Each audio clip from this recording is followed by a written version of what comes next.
గురుగారు, జపం అంటే ఏమిటి? ఆ జపాన్ని ఎలా చెయ్యాలని మన ధర్మం చెప్తుంది?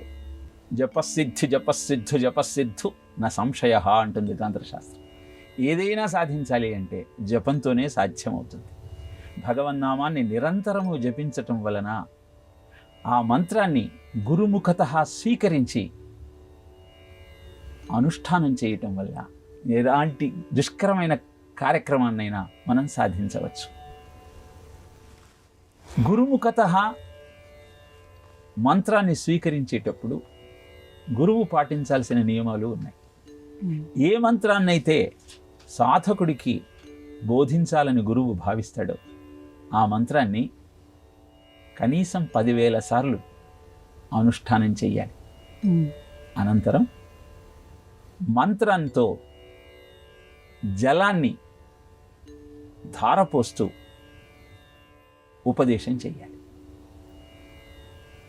దాన్ని స్వీకరించినటువంటి శిష్యుడు నిర్ణీత కాలంలో అనుష్ఠానం చేస్తూ ఆ మంత్రాధి దేవత సాక్షాత్కారం పొంది తన జీవితాన్ని అద్భుతంగా మలుచుకోవచ్చు.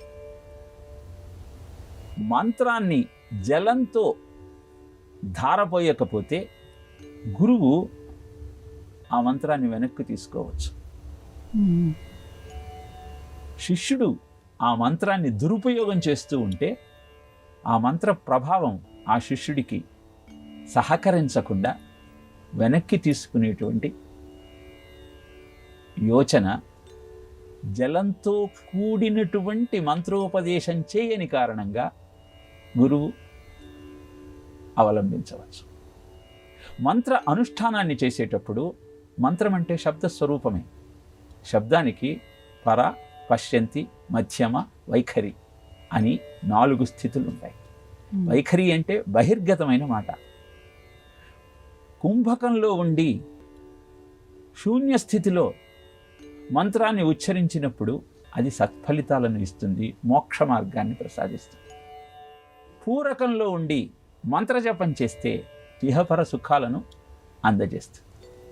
ఇలా మంత్రానుష్ఠానాన్ని చేయటానికి ఏ ఏ పద్ధతులను అవలంబించాలో గురుముఖత నేర్చుకొని ఆ గురువు నిర్దేశకత్వంలో మాత్రమే సాధనను కొనసాగించగలిగితే విపరీత పరిణామాలు కలగకుండా ప్రయోజనం నెరవేరుతుంది.